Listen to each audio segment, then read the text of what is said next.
started to take off, and one of the engines started backfiring, so I went back to the maintenance line, and they found in that short period of a week or so that a bird's nest had been built in the air intake of one of the engines. So they cleaned that out, and I took off, from Hawaii, Hickam Field, headed for Christmas Island.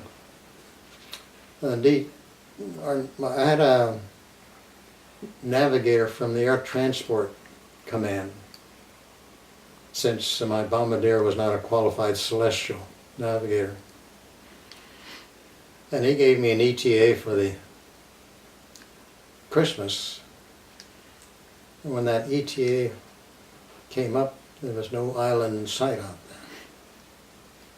And there were clouds around, and it looked like there might even been some thunderstorms going on because my ADF was swinging back and forth, air direction finder. And he said, "I'd like to make a square search." Well, you know what a square search is? You presume you're on a certain side of the targets you have, and you keep coming down, making smaller and smaller squares. But if you were actually within that radius there of that island, then that's possible, you can find it. But if you were off to one side and making it where there was no island, then you wouldn't. And I said, we haven't got enough money to, any gasoline to run a square search. I said, I'd rather trust this ADF even though it's swinging back and forth. I'll just take an average of that. And I'm glad I did. Of course, he was embarrassed that his navigation didn't land us right on the island. And in spite of the thunderstorms and the needle wavering, we hit the island. Oh, I don't think it was more than 30 minutes maybe. It wasn't very long. Now, I would have been worried if it had taken longer. And we probably, I don't remember now, it could have been less than 30 minutes even, I don't know. But at any rate, because we couldn't have gone by that ETA. The ETA probably was fairly accurate, in other words, the time to get there. Although we didn't really have good understanding of what the winds were in any of those areas. The briefings never really gave you that kind of information. We did have a drift meter on the board plane. And with a drift meter, you could, if there was enough wind to make the plane move one way or another, you would generally see caps, white caps. And you would aim your drift meter on these white caps to see, and you could turn the drift meter to know exactly where the wind was coming from. But you still couldn't tell what the velocity was. You just look at the white caps and say, well, these white caps look large enough that it must be at least a 15-mile-an-hour wind. Or these white caps are large enough that's a 30-mile-an-hour. So there was a little guessing there on dead reckoning. So you really, even though the time came up indicating that in a line across someplace you'd missed the, I don't really know how far off we had missed it. So, but I don't think it could have been even 30 minutes, because otherwise we'd been way out of range by that time. We went from Christmas Island to Canton Island. We stayed overnight in Christmas, and then the next morning we went on to Canton Island. And while I was on, Canton Island had revetments for all the airplanes because they still felt subject to Japanese attacks. And I didn't quite gauge the distance on one of them and turning the airplane around it. And I scraped the wingtip badly, so it had to be replaced. But as I came in, I got half the position it to go out, so I turned the plane around. But I didn't gauge the distance quite enough so that it took the damaged the wingtips. They had to take off the wingtips. So I told the maintenance officer, I said, "You don't have to redline that plane for that." He says, this plane will fly without any wingtips. And he said, "Oh, no. You got to have that. We won't release you until the wingtips replaced." So we spent 2 weeks on that island just waiting for a wingtip to come in. The officers' club was down under one of these barriers, but it was so hot there that you couldn't really stand it much.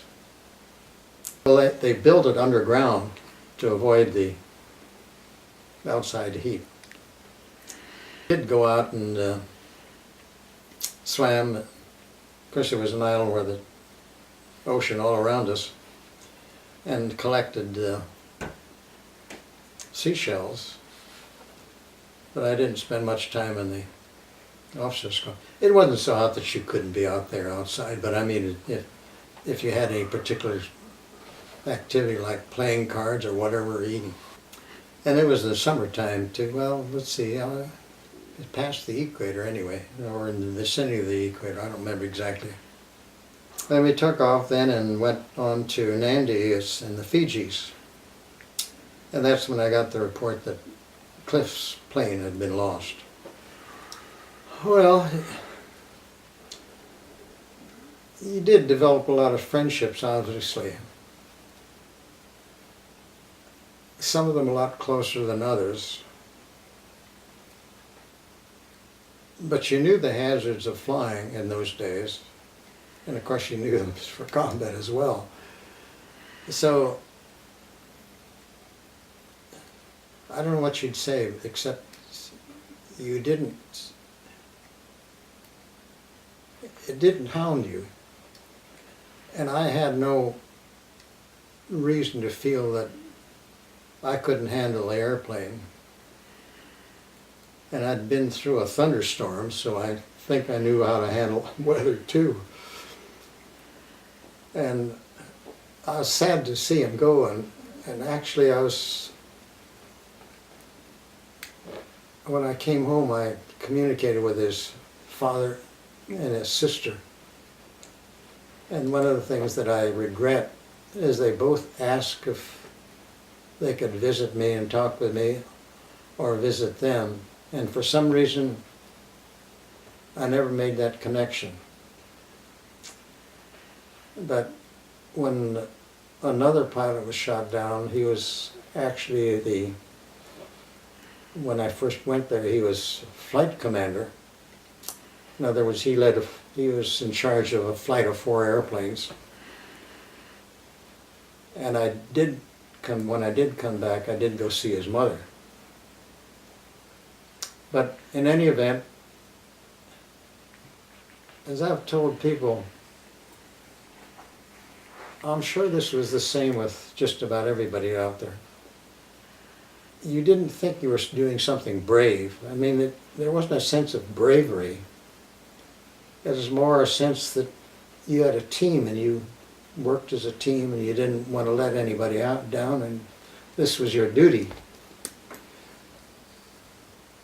I think it would be a sense of bravery if somebody said, well, there's a whole Japanese field there and one of our fellow airmen is locked up over here and we're going to fly another airplane there and then we're going to get a bunch of machine guns and try to rescue him. That probably would be called bravery, because you wouldn't have to do that. I didn't think I was, like I told my wife, I'm going to be home. In fact, both combat tours, I didn't have any feeling that I wasn't going to make it. And it's strange because in the first time we were engaged with anti-aircraft fire, well, it was the third time really, my flight leader was shot down. And two of his crew died in the airplane, but the rest of them made it. But we were converted from medium altitude bombers to strafers then. And when he managed to get back and was, and they were all, because of the conversion, they didn't have to immediately re-enter combat, and they were all pretty well. But I think it was just the first mission that we flew as strafers that he either hit a tree or was shot down. I don't know for sure. But his whole crew was killed, and I did go to see his wife, or his mother. But as I say, I don't know of anyone in our squadron that said or voiced any concern about dying. And, well, I'll have to take that. There might be one. Jack George, on this one mission we had to Rabaul, it was, we were told that there was an unusual number of transports and Navy Japanese ships in the bay of Simpson Bay at Rabaul. Rabaul was the largest base the Japanese had in those islands there, the New Guinea Islands. It was on New Britain Island. And this particular mission was to, I think it was all B-25s. I think all three of our B-25 units. There was a 38th group, the 3rd group, and then 345th. And about 90 of our P-38s went in, and my squadron's mission was to obscure or silence all the anti-aircraft positions, because there were reported to be anti-aircraft guns all around the bay and even outside the entrance as you left. And they wanted to silence those for the crews that were going to hit the ships in the harbor. And we flew over 2 mountains, a path between 2 mountains. I think we started around 5,000 feet. And these 2 mountains were dead volcanoes. Well, I don't know whether they're really dead, but they weren't exploding. They called it Mother and Daughter Mountains. And then we dived down into the harbor. As we came across there, diving down across to go onto our targets, my right wingman we had phosphorus bombs, and the phosphorus bombs were supposed to lay down all this smoke. It hit one of the bombs in his plane and it went off. Well, fortunately they don't have a large explosive power, but they do have all this white smoke. I'm not sure what's in that smoke, but it doesn't look good. It was in the airplane. And then my left wingman was hit, and the hydraulic splatter went over his windows, and 3 of his crewmen were injured. And I'm sorry, the what? 3 of his crewmen were injured by flak or other injuries. And nothing happened to my airplane. I didn't get a scratch. And they were both able to continue flying. There's nothing wrong with the engines. And so all three of us got back. I did manage to shoot up 4 of these Japanese float planes. I think they call them Avis. They're 4-engine float planes. Our main job in that case was to lay down the cover. So we weren't necessarily looking for defensive guns to shoot up. I had only one time where I directly tried to knock out a defensive position. And it's the only time that I had thoughts running through my head, watching that fire coming back at me, whether one of those bullets was going to hit my plane. But remarkably, the plane came through without a scratch. And I could see the fire coming out of the nozzles as I was diving down on the thing. Of course, I was pushing rudder one way or another, so I didn't maintain a constant position. Maybe that's the thing that helped me. I don't know why I didn't get it. In fact, in staring at those things, I was expecting something to crash right through the windshield. The reason that I did that is that we had one plane that was shot down by that particular gun emplacement, and we had not expected that because we were hunting barges at the time. And this is what they called a real plantation, where they'd grown a lot of coconut trees, and some Australian had a big ranch there. And so we hadn't anticipated any direct fire from gun emplacements. So when I saw this explosion and fire coming up, I went out to see what happened to this plane and saw that there wasn't anything you can do for them. But I did see the gun emplacement then, and that's when I decided to try to take the gun emplacement out. But that's the only time I directly aimed at a gun emplacement. Most of the time we were centered on shooting up aircraft that were on the field. So you had a single path that you took. You had to do that, otherwise you'd have all these planes going every place. So you had to fly your assigned route. I think that definitely qualifies for bravery, because they knew that they were not going to get back to their landing source, their departure source.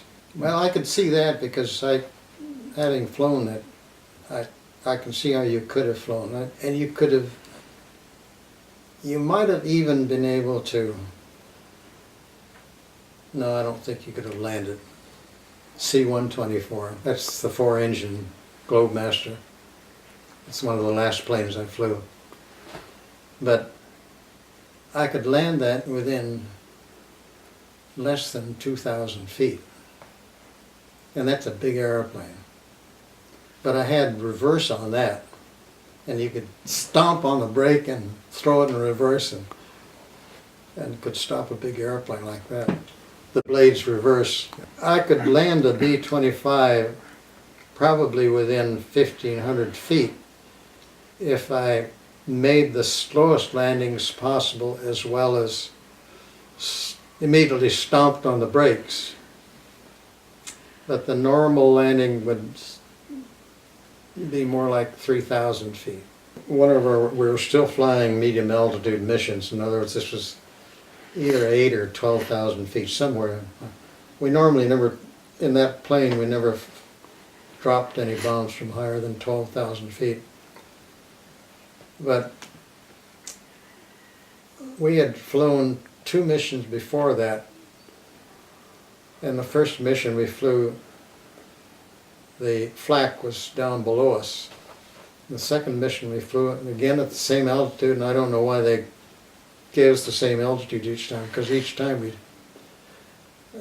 after the third time, the second time we got the flak that was above us.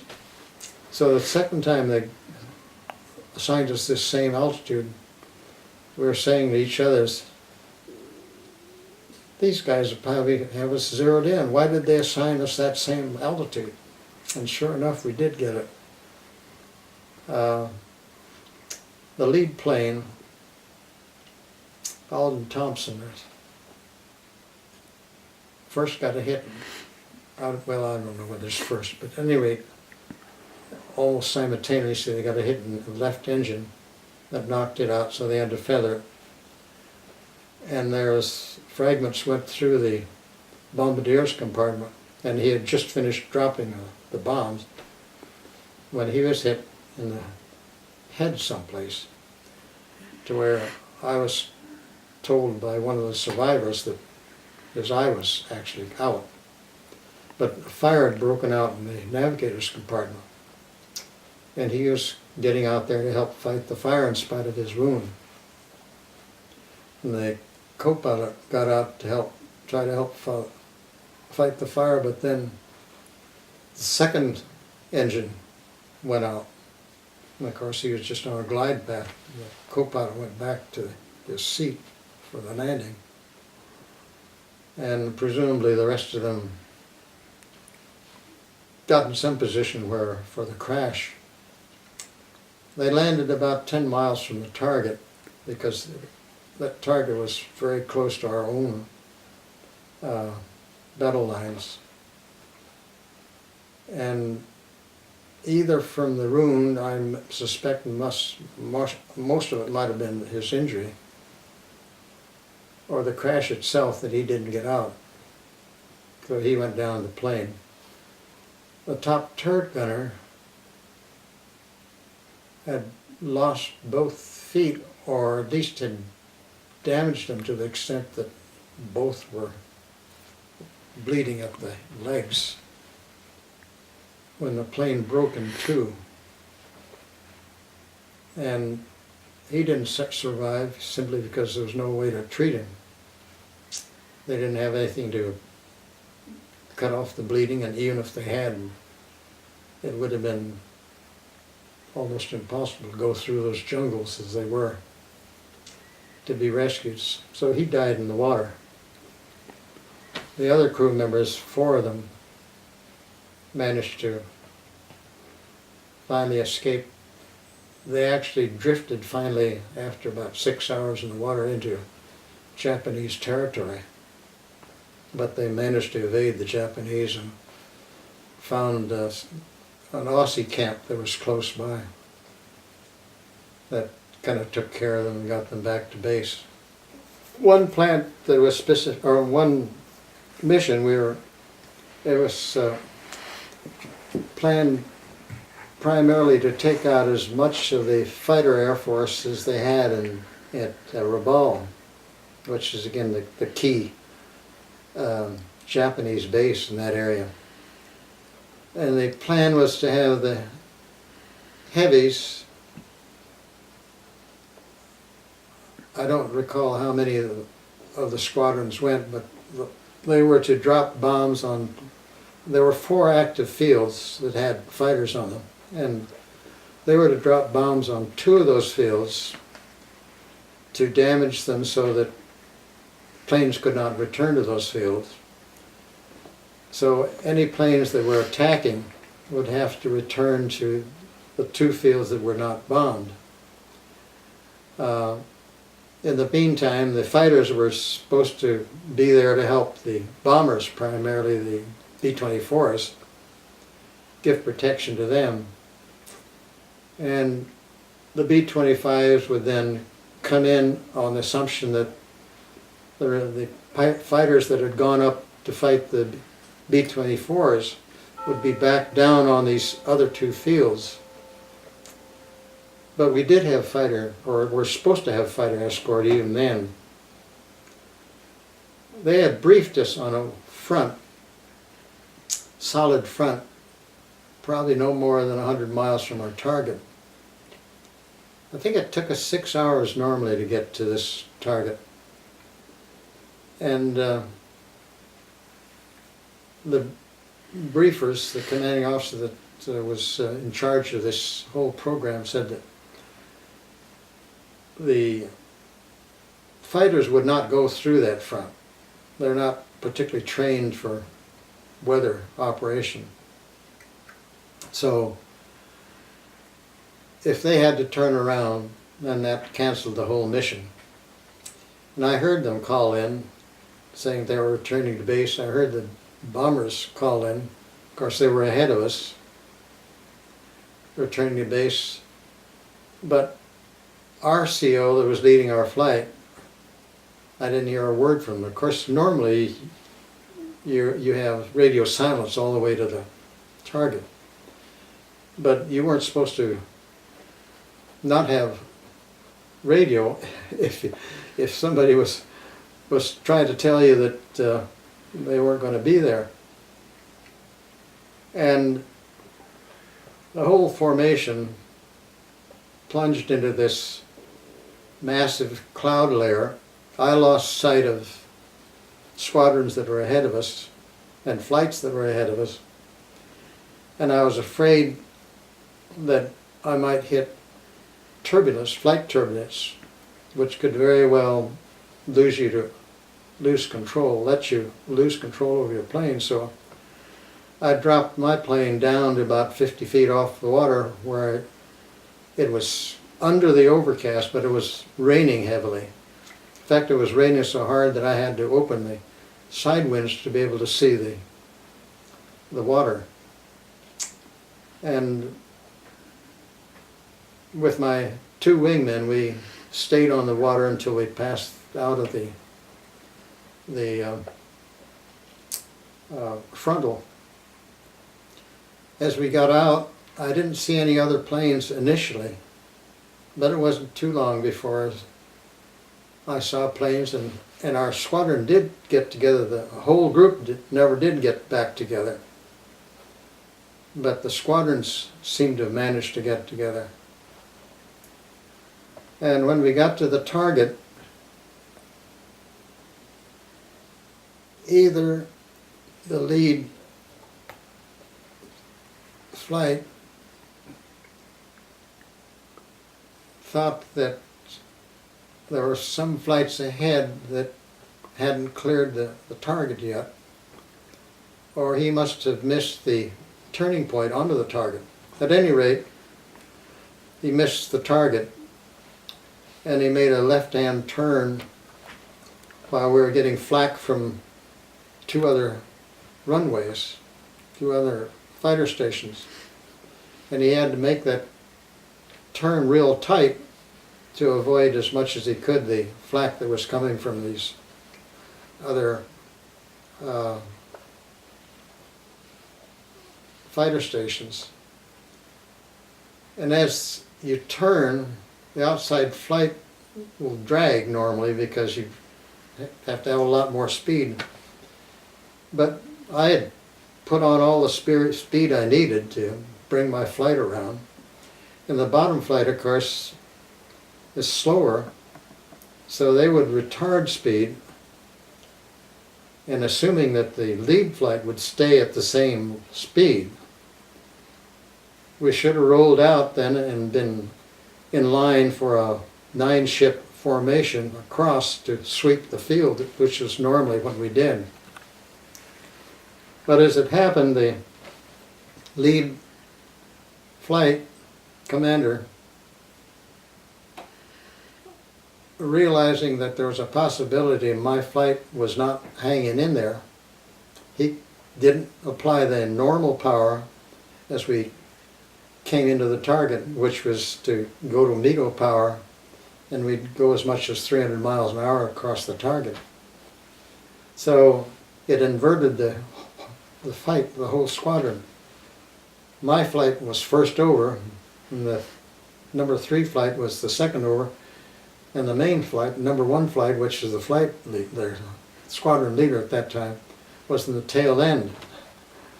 So we always said, hang together no matter what. So when I came off the target, I slowed down to 200 miles an hour, expecting the others to come up. Third flight went by me like we were still at 300 miles an hour. They didn't stop. And then trailing them was the squadron leader and his 2 planes. So at one point, none of us were together. And it was about that time we were jumped by 15 Zeros, enemy aircraft. I just stayed at about 50 feet off the water so that they couldn't get under us. And my right wingman had a big hole in his left wing, so I didn't feel like I wanted to press any more power on to catch up with the others. I was planning to get as low as I could, so the only way they could attack would be from coming down on us, and if it came down on us, they have to move away, and that's a perfect time for our gunners to get them. Or they could make a head attack, which they did, tried to, and then I'd pull the flight up slightly so that we could face them, and we'd fire our 850s at them, and that would drive them off. But we did get planes that were back of us and firing from our tail position. But my gunner shot down 2, but they didn't press the tacks, their fights into our formation much at all. So we finally outran them. They took out the bottom turrets when we became strafers, because you wouldn't use those anyway. And some of the people made contraptions to stick a 30 caliber gun out the windows, but those weren't particularly effective either. So you depended primarily on your top turret gunner and your own forward firing. We ran them in terms of gasoline. They ran out of gasoline faster than we did. When we had fighters behind us, the only thing we could do was for the top turret gunner to fire at them. I think there was one other plane that claimed a fighter shoot down, and I don't remember whether it was at our tails or sides or where the location. I was just busy flying forward. They could fire forward and backward both, except there were supposed to be stops so you wouldn't shoot the tail fins. I'm not sure that always worked though. But they could fire at anyone coming on our back. If they came into us, they had to peel away someplace, and anytime you peel away, you're fully exposed to turret fire. The only place you couldn't fire those guns is when they were in position to hit the tail sections. And there was supposed to be a control there that kept them from hitting the tail section. If you're facing forward, the guns will turn forward if you want to, or up, or any place in a circle. But they won't come down below the plane. They couldn't shoot down past the tail, but they could shoot in any place 360 degrees. So you didn't want to take the rudders off. And I'm not even sure whether they had stops or not, because it seems to me there was one incident where the gunner did do some damage to the tail. But I think they did have. My memory isn't that great anymore that I can remember some of the details. And there have been occasions when they have shot down friendly aircraft. There were several occasions where ground artillery shot down our aircraft. And of course there have been times when we dropped bombs on the Army. In fact, I had one experience that I don't know exactly what happened, but this is back in the Philippines on my second tour. I first flew A-20s before we got the A-26s. And flying the A-20s was primarily ground support for the Army.